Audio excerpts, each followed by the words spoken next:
Hey everyone, Mike DeBliss here. Welcome back to the webinar on Demystifying the FBAR. We're now up to Module 5. Here in Module 5, we're going to go beyond the FBAR and talk about all of the other international reporting forms. These are forms that you may not be as familiar with simply because they are not as common as the FBAR. However, I can assure you that they are just as important as the FBAR, and you'll see why. Now, before we begin, I just want to give you a heads up on Form 8938. When the second most popular international reporting form after the FBAR is 8938. Now, Form 8938 is very expansive, and what I had to do here is carve it out of this webinar simply because it would take me longer than an hour to get through this module if I had compressed Form 8938 with all of the other international reporting forms. However, you're in luck. I created a separate webinar for Form 8938, and it's called Your Lifeline for Surviving Form 8938. That webinar lives on the webinars page of my website at deblisslaw.com. It's a two-part, it consists of two parts, and we'll walk you through the basic requirements of Form 8938 along with hypotheticals, and it is up to date with it's up to date, and when I say up to date, I mean it reflects all of the new developments that have taken place regarding Form 8938. So I encourage you to view that webinar if you have questions specific to Form 8938. Let's begin with Form 3520. This is the annual return to report transactions with foreign trusts and receipt of certain foreign gifts. You'll notice as I go through each one of these forms, I'm going to tell you what class of taxpayers the form applies to. And then I'm going to tell you what the penalty is for that form. All of this is taken from the IRS website. Under Revenue Code 6048, taxpayers have to report various transactions involving foreign trusts, including creation of a foreign trust by a U.S. person, transfers of property from a U.S. person to a foreign trust, and receipt of distributions from foreign trusts. This return also reports the receipt of gifts from foreign entities under 6039F. What's the penalty? The penalty for returns reporting gifts is 5% of the gift per month, up to a maximum penalty of 25% of the gift. So essentially the penalty is capped at 25% of the gift.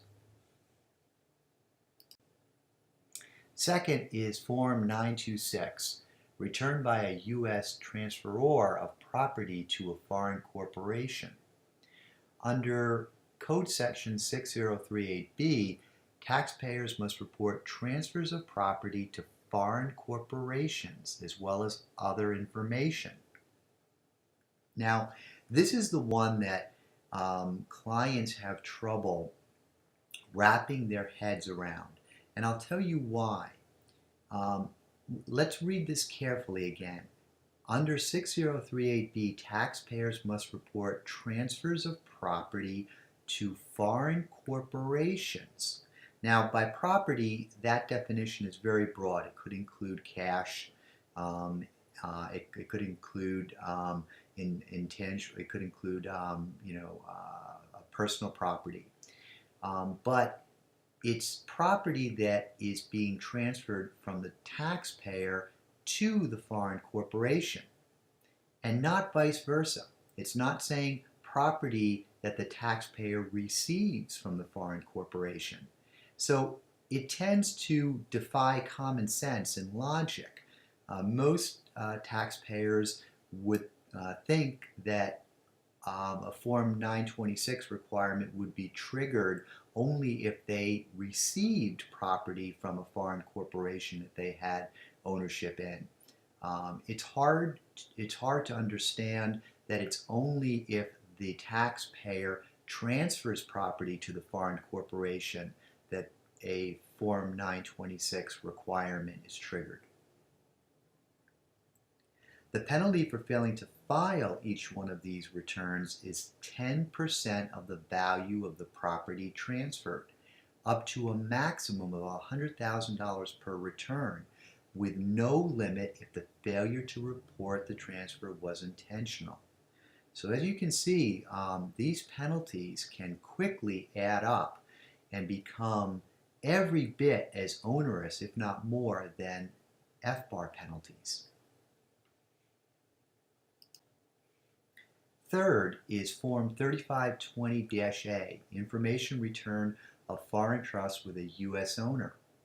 Under Code Section 6048B, taxpayers must report their interests in foreign trusts by U.S. persons with various interests in and powers over those trusts. What's the penalty?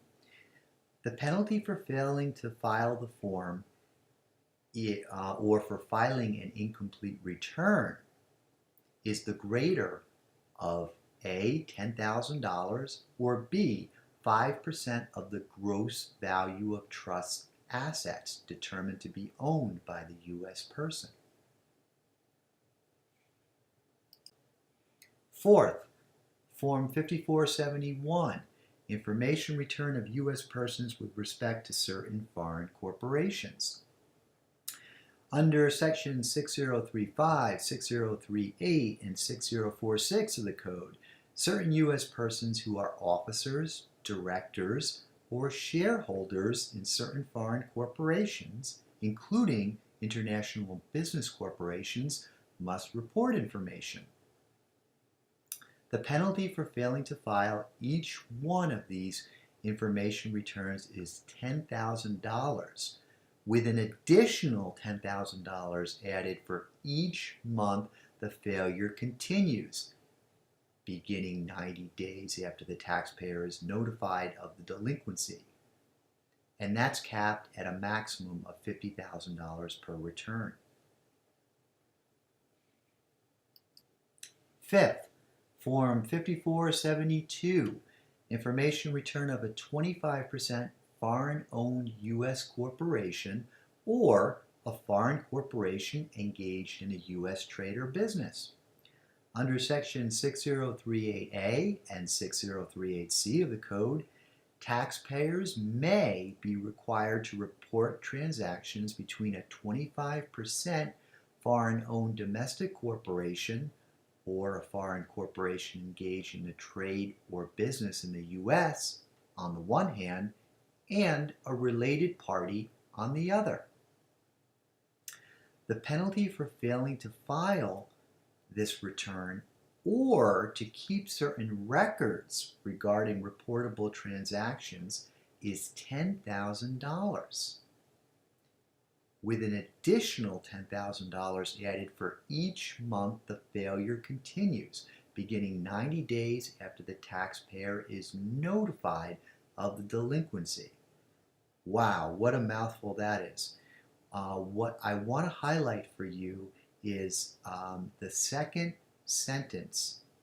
The penalty doesn't just apply to failing to file 5472, but if you read it carefully, it also could apply to a failure to maintain records regarding reportable transactions. So it's the failure to file 5472 and or the failure to maintain certain records regarding reportable transactions that could trigger this penalty. And what is that penalty? It's $10,000 with an additional $10,000 added For each month the failure continues, beginning 90 days after the taxpayer is notified of the delinquency.